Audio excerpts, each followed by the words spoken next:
Hello everyone, this is Abhishek here. मेरा previous video में मैंने इसके आधा टॉपिक बता चुका हूँ बेटा। आपको ग्रोथ में जो अफेक्ट करते हैं बैक्टीरिया के लिए वो सारे पॉइंट्स बता चुका हूँ, फैक्टर्स बता चुका हूँ, growth affecting factors in bacteria. और उसके पहले 4 पॉइंट हम समझ चुके हैं। मॉइस्चर समझ चुके हैं हम, और मॉइस्चर अफेक्ट करता है इससे ग्रोथ को, ऑक्सीजन अफेक्ट करता है, कार्बन डाइऑक्साइड अफेक्ट करता है और टेम्परेचर अफेक्ट करता है इसके ग्रोथ को। अपनी आने वाले 4 पॉइंट और भी मेटाबॉलिज्म वाले जो टॉपिक है हम इस वीडियो में आप कंप्लीट करेंगे। प्लीज़ आप वीडियो को पूरा अच्छे से देखना। तो हम शुरू करते हैं हमारा पीएच से। इसके पहले बेटा मैंने वीडियो बना चुका हूँ इसके बहुत सारे, तो प्लीज़ आप बैक्टीरिया के पहले वाली वीडियो देख लीजिए, क्योंकि ये जो जो लेफ्ट ओवर पोर्शन है जो बच जाता है कंप्लीट करने का, वो मैं इस वीडियो में करा रहा हूँ आपको। मतलब ऐसा नहीं है कि मैंने कुछ उसमें कंप्लीट पूरा करा दिया हूँ और इसमें नहीं करा रहा हूँ। उसमें मैंने आधा बढ़ाया हूँ, और वो जो आधा उसके बाद से जो वहाँ पे पोर्शन मैंने छोड़ा था वहाँ से मैं अब इसको नया जो वीडियो मैंने बनाया हूँ ये वाला, जहाँ से छोड़ा था वहाँ से एक नया जो पोर्शन है वो स्टार्ट कर रहा हूँ, है ना। तो वो भी देखो और ये भी देखो, सब इम्पोर्टेंट है, कुछ फालतू में नहीं है इसमें। तो बैक्टीरिया का ग्रोथ किस पे डिपेंड रहता है बेटा? एक पीएच पे भी डिपेंड रहता है ना। पीएच पे डिपेंड रहता है।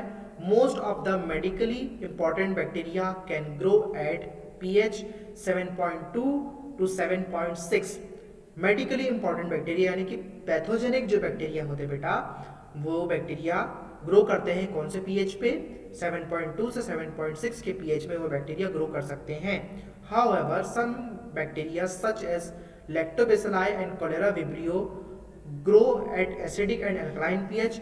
और कुछ बैक्टीरिया जैसे कि लैक्टोबैसिलाई और कोलेरा विब्रियो जैसे बैक्टीरिया ग्रो करते हैं एसिडिक और अल्कलाइन पीएच पे रिस्पेक्टिवली, उनके स्पीसीज के according. Strong solutions of acid और अल्काली, 5% हाइड्रोक्लोरिक एसिड और sodium hydroxide kill most bacteria but mycobacterium are resistant to this reagents. मतलब स्ट्रॉन्ग सॉल्यूशंस ऑफ एसिड और अल्काली, स्ट्रॉन्ग सॉल्यूशंस रहता है acid का और अल्काली का, यानी 5% हाइड्रोक्लोरिक एसिड और सोडियम हाइड्रोक्साइड का, ये क्या करता है? अधिकतर बैक्टीरिया को मार देता है, किल कर देता है। पर माइकोबैक्टीरियम ट्यूबरकुलोसिस क्या है? रेजिस्टेंट है इतने परसेंटेज से, यानी 5% हाइड्रोक्लोरिक एसिड और सोडियम हाइड्रोक्साइड क्या नहीं कर सकता?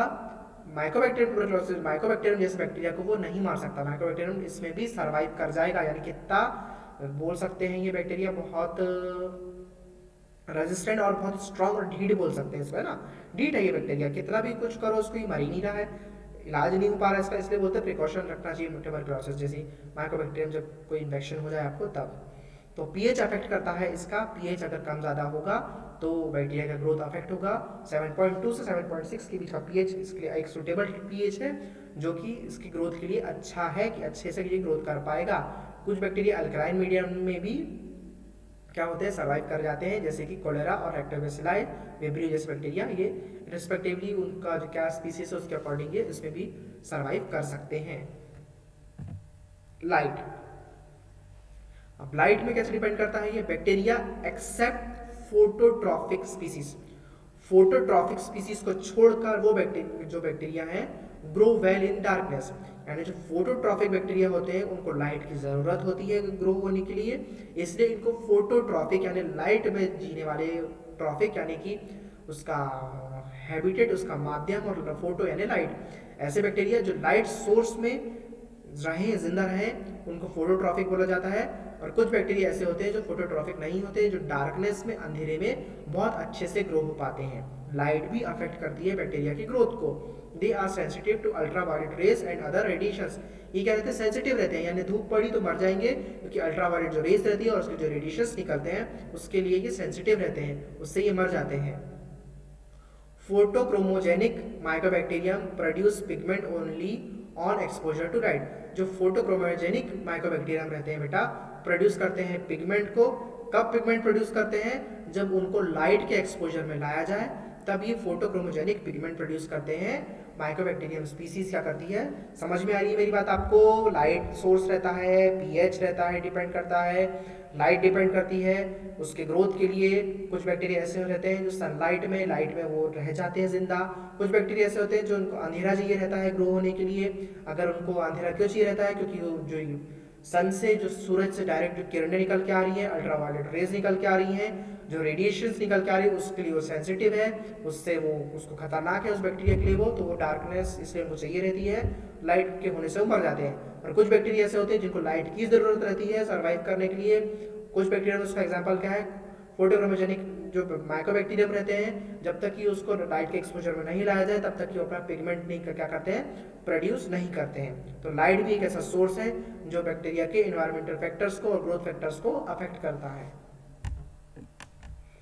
एक होता है ऑस्मोटिक इफेक्ट। ऑस्मोटिक इफेक्ट क्या होता है बेटा? ऑस्मोटिक इफेक्ट ऐसा होता है,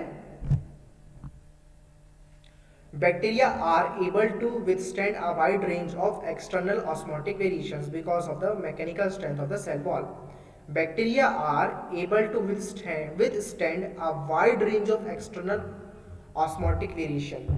Osmotic variation में क्या होता है, बैक्टीरिया स्टेबल रह पाता है। कुछ bacteria are able to withstand, bacteria क्या हो सके, रह सके, ऐसे बैक्टीरिया जो बने रह सके, उसके साथ खड़े रह सके with stand a wide range of external osmotic variations, यानी कि ऑस्मोटिक वेरिएशंस के कारण या ऑस्मोटिक प्रेशर के कारण या ऑस्मोटिक बदलाव के कारण ऐसे बैक्टीरिया जो उसमें बने रह सके because of the mechanical strength of the cell wall, उसकी जो सेल वॉल की स्ट्रेंथ के कारण क्या हो सके, ऐसा इन्वायरमेंट जिसमें ऑस्मोटिक प्रेशर हो, वेरिएशन हो, ऐसे बैक्टीरिया सर्वाइव कर पाए। Sudden exposure of bacteria to hypertonic solution में कॉज प्लाज्मोलाइसिस, और सडन अगर अचानक से किसी बैक्टीरिया को हाइपरटोनिक सॉल्यूशन में, हाइपरटोनिक यानी पानी वाले सॉल्यूशन में इसको अगर मिला दिया जाए बैक्टीरिया को, में कॉज प्लाज्मोलाइसिस, वो टूट जाएंगे, है ना, उनके प्लाज्मा का लाइसिस हो जाएगा, इनका प्लाज्मा क्या हो जाएगा, बैक्टीरिया का टूट जाएगा, बैक्टीरिया की सेल वॉल ब्रेक हो जाएगी। क्यों? क्योंकि इनको पानी जैसे हाइपरटोनिक सॉल्यूशन में डाल दिया है, यानी इसका क्या करा है, ऑस्मोटिक प्रेशर बढ़ा दिया है। This occurs more readily in gram negative bacteria, gram negative then in gram positive.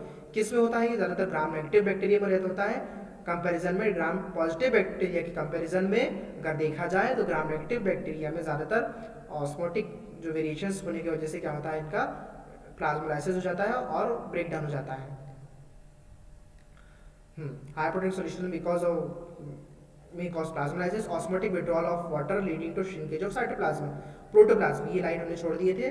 इसमें क्या हो रहा है, sudden exposure of bacteria to hypertonic solution में कॉज प्लाज्मोलाइसिस, अचानक से अगर उसको हाइपरटोनिक सॉल्यूशन में डाल दिया जाए बैक्टीरिया को तो प्लाज्मोलाइसिस हो जाएगा उसका। Osmotic withdrawal of water leading to shrinkage, osmotic withdrawal यानी कि पानी के निकलने से क्या होगा, बैक्टीरिया के अंदर से फिर पानी भर जाएगा, पानी अगर निकलेगा तो श्रिंकेज हो जाएगा इसके प्रोटोप्लाज्म का, है ना, यानी बैक्टीरिया फिर सिकुड़ जाएगा, इसके कारण इसका ब्रेक डाउन होएगा।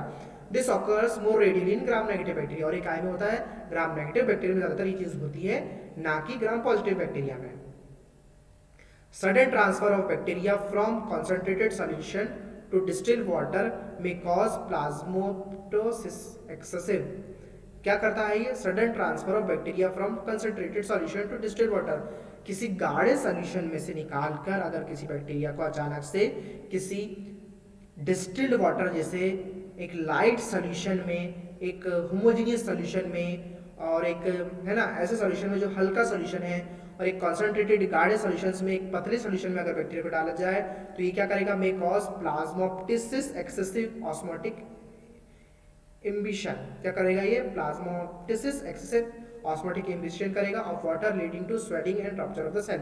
इससे क्या होगा, एक कंसंट्रेटेड सॉल्यूशन में है बैक्टीरिया, अब उसको आपने पतले लिक्विड सॉल्यूशन में डाल दिया है, इसमें क्या होगा, leading to swelling and rupture of the cell, इससे क्या होगा, स्वेलिंग हो जाएगी, यानी कि क्या होगा, एक गाढ़े सॉल्यूशन में था बैक्टीरिया, अभी पतले सॉल्यूशन में आ गया है, पतला सॉल्यूशन उसकी सेल वॉल के अंदर घुस जाएगा, बैक्टीरिया फूल जाएगा, और क्या होगा, फूलने से क्या होगा, उसकी सेल वॉल का ब्रेक डाउन हो जाएगी, सेल वॉल टूट जाएगी, सेल वॉल का रप्चर हो जाएगा।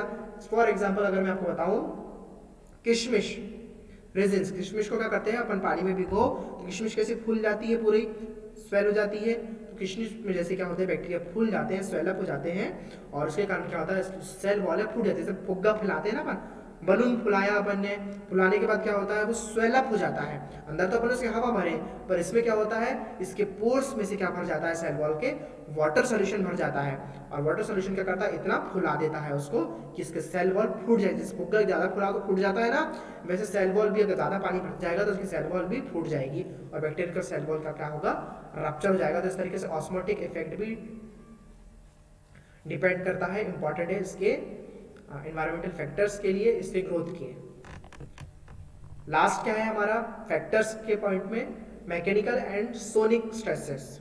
ये क्या होता है बेटा, तो bacteria have tough cell wall, bacteria के पास टफ सेल वॉल होती है, स्ट्रॉन्ग होती है इसकी cell wall, they may be ruptured and disintegrated by vigorous shaking with glass beads and by exposure to ultrasonic variations. ये क्या हो सकते हैं बेटा, क्या हम पढ़ रहे हैं इसमें, तो bacteria have tough cell wall, हाँ बैक्टीरिया के पास टफ सेल वॉल होती है, उसकी सेल वॉल स्ट्रांग होती है, पर दे मे बी रप्चर्ड, पर ये टूट सकते हैं, रप्चर हो सकते हैं, इसकी सेल वॉल टूट सकती है, डिसइंटीग्रेट हो सकती है, डीनेचर हो सकते हैं, खराब हो सकते हैं बाय विगरस शेकिंग, भले ही इसकी सेल वॉल कितनी ही स्ट्रांग क्यों ना हो पर ये टूट सकते हैं। विगरस यानी कि ऐसा शेक करना, विगरस शेकिंग है ना, विगरस शेकिंग करना, उसको ज्यादातर उसको शेक करना, ऐसा घुमा देना, विगरस शेकिंग के कारण क्या होता है, विद ग्लास बीड्स, उसमें ग्लास बीड्स डाल के अगर उसको शेक किया जाए बैक्टीरिया को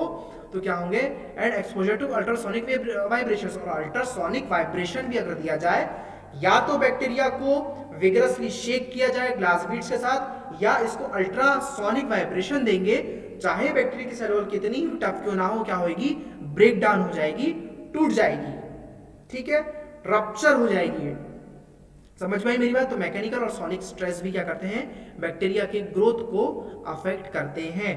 तो बात क्या क्या हमने पढ़े बेटा इस वीडियो में, आगे एक और पॉइंट बता रहा हूँ, तो पहले हम एक बार स्टार्टिंग से देख लेते हैं। मैं आपको क्या बताना चाह रहा था, पिछली वीडियो में मैंने आपको क्या बताया था, हम पढ़ रहे हैं इन्वायरमेंटल फैक्टर्स अफेक्टिंग ग्रोथ। बाहरी तौर से हमारे एटमॉस्फेयर में ऐसे कौन कौन से फैक्टर हैं जो बैक्टीरिया के ग्रोथ को अफेक्ट करते हैं। तो हमने क्या पढ़ा, हमने मॉइस्चर पढ़ा, मॉइस्चर अफेक्ट करता है उसको, मॉइस्चर की जरूरत होती है, ऑक्सीजन की जरूरत रहती है, कार्बन डाइऑक्साइड की भी जरूरत रहती है, टेम्परेचर डिपेंड करता है, कितना टेम्परेचर है उसका, उस पर भी बैक्टीरिया सर्वाइव करता है, उसका पीएच कितना है, अल्कलाइन तो नहीं है, एसिडिक तो नहीं है, वो डिपेंड करता है इसकी ग्रोथ पे, उसका लाइट सोर्स कैसा है, फोटोट्रॉफिक है कि डार्कनेस में रहने वाला बैक्टीरिया है, उसका लाइट सोर्स अफेक्ट करता है, ऑस्मोटिक प्रेशर अफेक्ट करता है कि सॉल्यूशन के अंदर, सॉल्यूशन के बाहर कितना प्रेशर बैक्टीरिया झेल पा रहा है, उस पर बैक्टीरिया की ग्रोथ डिपेंड करती है, और मैकेनिकल और सोनिक स्ट्रेस अगर उसको अगर दिया जाए बाहर से, अगर उसको ऐसा कुछ, उस पर बैक्टीरिया सर्वाइव कर पाता है कि नहीं, ये सब उसकी क्या करते हैं, ग्रोथ पे डिपेंड करते हैं बैक्टीरिया की।